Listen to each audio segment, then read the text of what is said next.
नमस्कार दोस्तों, आइए नजर डालते हैं आज 6 अप्रैल दोपहर 3:15 बजे राजस्थान की 15 बड़ी खबरों पर। कांग्रेस ने संगठन के जिले की संख्या 39 से बढ़ाकर 50 करने का फैसला किया है। हाईकमान ने इसे मंजूरी दे दी है। अब 50 जिला कांग्रेस कमेटियां बनेगी। राजस्थान में नए जिले बनने के बाद कांग्रेस ने भी संगठन के नए जिलों में बदलाव किए हैं। कुछ जिलों के टुकड़े किए गए हैं। गहलोत राज के 17 जिलों में से 8 जिलों को भजनलाल सरकार ने बरकरार रखा था। उन सबको कांग्रेस ने संगठन का जिला बनाया। वहीं गहलोत राज के जिन 9 जिलों को खत्म किया गया था, उनमें से 6 जिलों को कांग्रेस ने भी संगठन का जिला नहीं बनाया है। गहलोत राज के खत्म किए गए नए जिलों में कांग्रेस संगठन ने केवल नीमका थाना, जोधपुर ग्रामीण, जयपुर ग्रामीण को बरकरार रखा है। जयपुर ग्रामीण को 2 भागों में बांटा गया है। कांग्रेस संगठन में भी दुद्दू, केकड़ी, शाहपुरा, गंगापुर सिटी, अनूपगढ़, सांचौर को संगठन का जिला नहीं बनाया गया है। भजनलाल सरकार ने इन जिलों को खत्म कर दिया था। खाद्य सुरक्षा योजना के अंतर्गत राजस्थान के जोधपुर शहर में राशन की करीब 50 दुकानों पर आवंटित गेहूं में 2000 क्विंटल गबन को लेकर राज्य सरकार ने ठेका फर्म जयश्री एंटरप्राइजेस को ब्लैकलिस्ट कर दिया है। अब जोधपुर और जोधपुर ग्रामीण में गेहूं के ट्रांसपोर्ट और हैंडलिंग के लिए नया ठेकेदार तलाशना पड़ेगा। उधर एडीएम सिटी उदय भानुचारण की अध्यक्षता में बनी जांच कमेटी ने अपनी जांच में राशन के गेहूं के वितरण में गड़बड़ी में राशन डीलर्स का भी हाथ बताया। कमेटी के अनुसार राशन डीलर्स के संज्ञान में ठेका फर्म ने यह गड़बड़ी की है। राशन डीलर्स ने जानबूझकर बगैर गेहूं प्राप्त हुए अपनी पोस्ट मशीन के ओटीपी नंबर और रसीद ठेका फर्म को दे दी थी।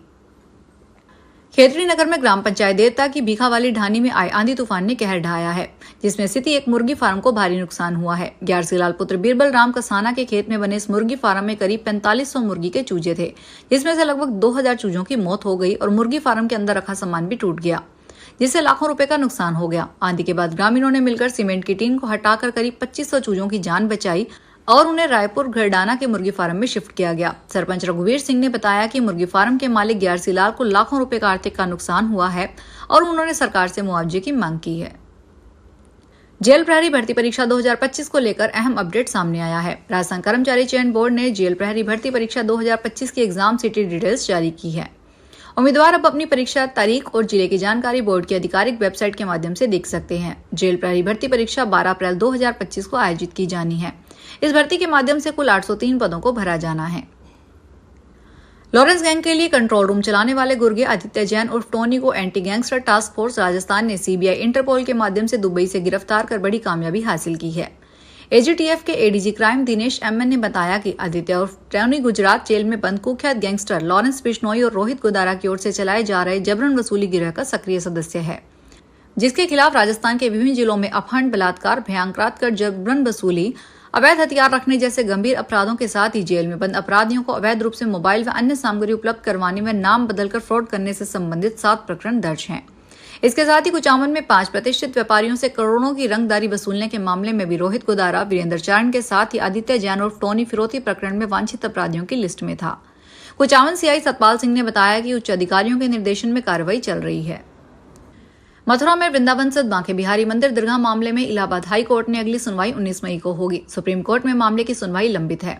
जस्टिस सिद्धार्थ वर्मा तथा जस्टिस डॉक्टर वाई के श्रीवास्तव की खंडपीठ अनंत शर्मा की जनहित याचिका की सुनवाई कर रही है। कोर्ट ने नवंबर 2023 में कॉरिडोर को हरी झंडी दे दी थी, लेकिन इसके लिए मंदिर का धन खर्च करने में सरकार को रोक दिया गया।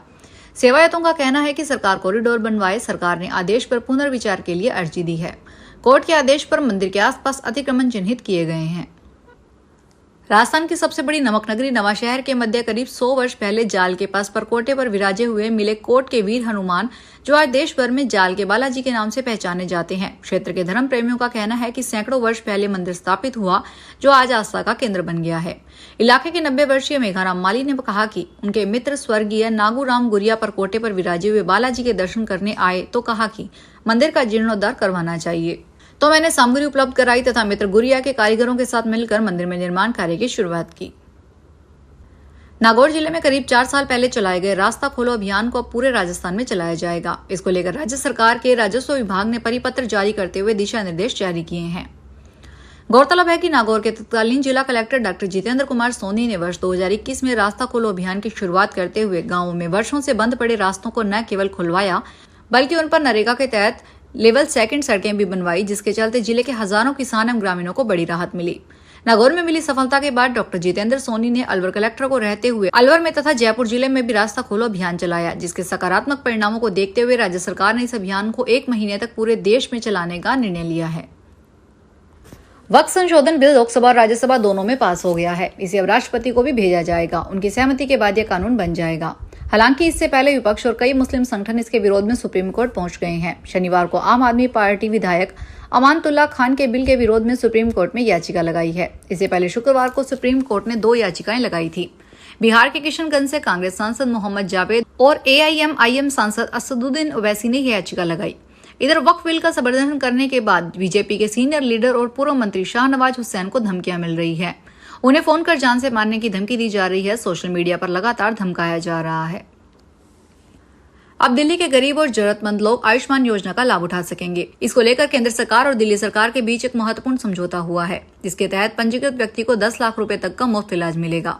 यह पहल गरीबों के लिए स्वास्थ्य सेवाओं को सुलभ बनाने में एक बड़ा कदम है और समाज के कमजोर वर्गों के लिए जीवक रक्षक साबित होगी। आयुष्मान योजना के तहत दिल्ली में गरीबों के लिए एक नई उम्मीद की किरण जागी है। इस पर योजना के लाभार्थी दिल्ली के साथ साथ पूरे देश के निजी अस्पतालों में 10 लाख रुपए तक की मुफ्त चिकित्सा सेवाएं प्रदान कर सकेंगे। जोधपुर DRM अनुराग त्रिपाठी ने शनिवार को जोधपुर भीलड़ी रेल मार्ग पर विंडो ट्रेलिंग निरीक्षण करते हुए सुरक्षित एवं संरक्षित रेल संचालन से जुड़े सभी मानकों की गहनता से जांच की। इसके साथ ही उन्होंने इस रेलखंड के समदड़ी भीलड़ी रेलवे स्टेशनों का जायजा लिया। साथ ही इनके बीच में जालौर और भीनमाल रेलवे स्टेशनों के अमृत भारत स्टेशन योजना के अंतर्गत चल रहे पुनर्विकास कार्यों की प्रगति का जायजा लिया। इसके लिए निर्धारित गुणवत्ता के उच्च मानकों के अनुरूप कार्य निष्पादन के निर्देश दिए। बीकानेर विकास प्राधिकरण के नए भवन के लिए स्थान अब तय नहीं हुई है। प्रशासन ने जोड़बीड़ के जिस जगह को लगभग फाइनल कर दिया था, उसे फिलहाल रोक दिया गया है। बीकानेर पश्चिम विधायक जेठानंद व्यास के हस्तक्षेप के बाद नए भवन को शहर के आसपास ही तलाशा जाएगा।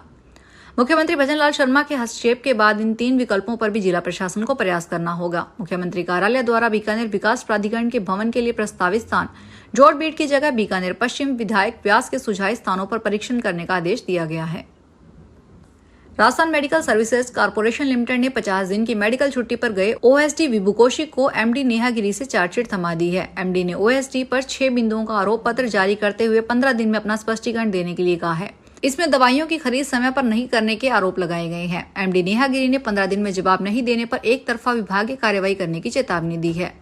MD नेहा गिरी ने मेडिकल लीव से लौटे OSD से बीमारी और स्वस्थता का प्रमाण पत्र देने के लिए भी कहा है। ऐसा नहीं करने पर तमाम छुट्टियों को रद्द करने की बात कही है।